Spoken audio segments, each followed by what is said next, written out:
packed it up into the last 10. I ran away with my life, fast forward, never turn back again. It's kind of funny that the more we pass time, the more we need to set the rewind. And 19 was the year I had to leave you, but now I'm seeing all the signs. Ini namanya wisata PLP. Ada beberapa spot wisata sih di area perhutanan sosial kelompok tani hutan Nangklak Jaya, Desa Sinarjaya, Kecamatan Sirupan, Garut, Jawa Barat. Ini PLP, sampingnya tuh di sana itu ada PJJ, seberangnya Nangklak Jaya. Nah ini salah satu areal wisata alam yang dikelola oleh kelompok tani hutan yang sudah memperoleh persetujuan perhutanan sosial pada kawasan hutan dengan pengelolaan khusus. Ini skemanya HKM atau hutan kemasyarakatan. Nah, akses kelola ini diberikan oleh Kementerian Lingkungan Hidup selama 35 tahun. Artinya dengan SK tersebut atau persetujuan tersebut, si kelompok tani hutan Nangklak Jaya ini dia punya tanggung jawab pertama di dalam menjaga dan melestarikan hutan. Kedua, bagaimana kemudian dengan persetujuan tersut ya memberikan manfaat secara ekonomi maupun ekologi kepada masyarakat. Nah, usaha-usaha ekonomi yang dikembangkan di sini itu meliputi wisata alam, terus ternak khususnya domba.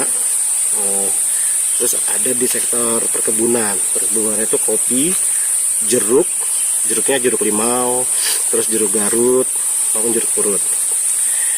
Nah,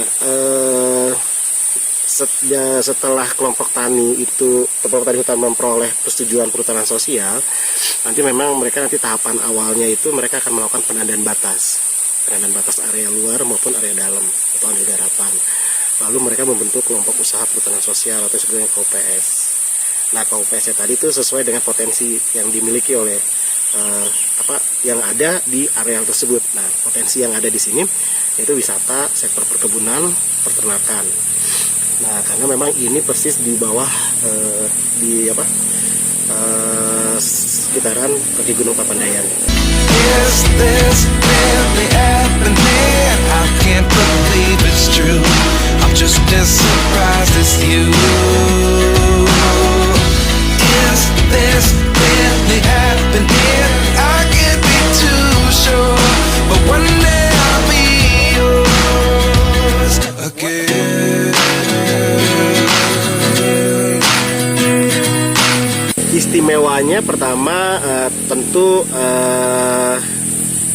menariknya di sini alamnya menarik, alamnya masih terjaga ya. Terus kalau mereka yang suka suhu dingin di sini kalau malam hari itu bisa mencapai 15 derajat Celcius. Bahkan kalau di musim kemarau bisa di bawah itu. Terus kedua di sini masyarakat tuh bisa melihat misalnya kebun kopi, ya kan. Terus nanti juga kedepannya gitu bisa melihat misalnya peternakan domba, bahkan mungkin kalau nanti didorong ada usaha misalnya peternakan sapi perah gitu loh. Nah, selain itu karena ini alam ya, jadi memang benar-benar wisata alam, jadi bukan yang dibuat gitu kan.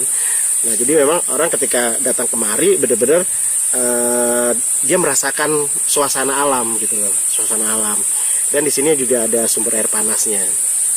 Sumber air panas yang juga bisa kemudian bisa mereka nikmati atau mereka kunjungi di atas yang itu. Kalau sumber air panasnya atau kolam air panas itu saat ini yang ngelola tuh ada di area kawasan Papandayannya dikelola pihak swasta.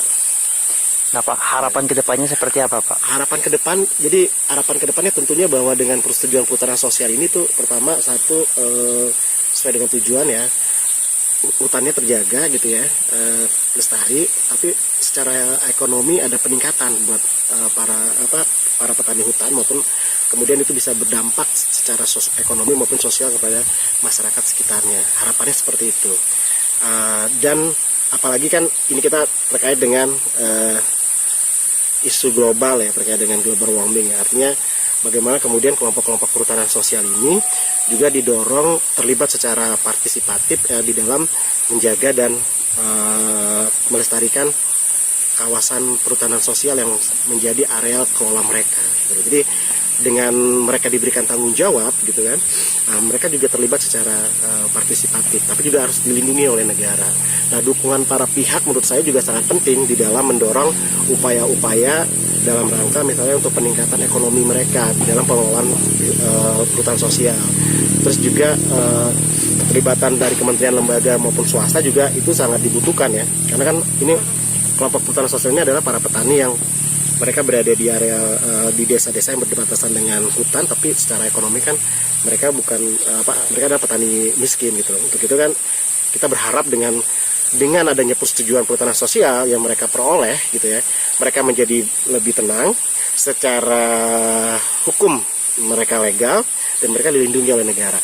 Ketika mereka sudah tenang dalam beraktivitas sesuai dengan sektor usahanya masing-masing, tentu kan ada semangat ya, ada semangat baru, terus ada peluang yang bisa mereka peroleh. Nah, yang paling penting adalah bagaimana para pihak tadi yang saya sebutkan, kementerian, lembaga, perbankan, swasta, itu memberikan menjemput bola gitu. Jadi bagaimana kelompok-kelompok perhutanan sosial ini dibuka aksesnya gitu, diberi kesempatan gitu untuk mereka mengembangkan potensi yang mereka miliki.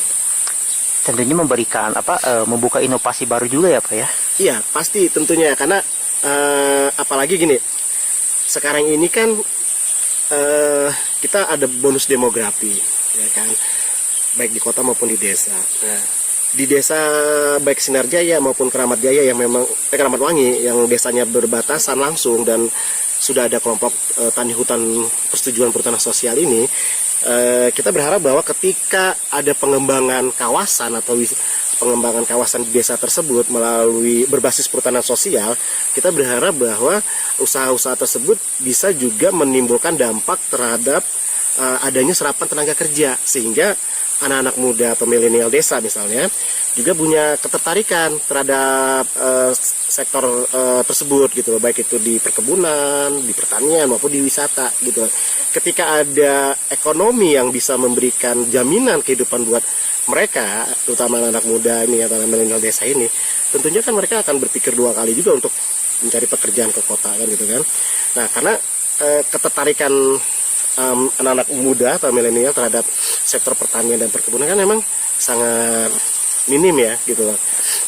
Rata-rata termasuk di kelompok perhutanan sosial ya, rata-rata itu usia petaninya itu kan atau perkebunnya itu kan di atas 39 tahun gitu loh, atau kalau saya istilahkan rata-rata udah usia kolonial lah gitu loh. Nah, kita berharap ketika persetujuan perhutanan sosial ini mampu memberikan peluang kesempatan kerja di desa, tentu saya berharap bisa itu menjadi sarana atau bisa menyerap anak-anak milenial desa untuk beraktivitas di situ atau untuk bekerja di situ, karena ada nilai ekonomi yang mereka bisa dapatkan, sehingga ada jaminan kelangsungan hidup mereka kan gitu.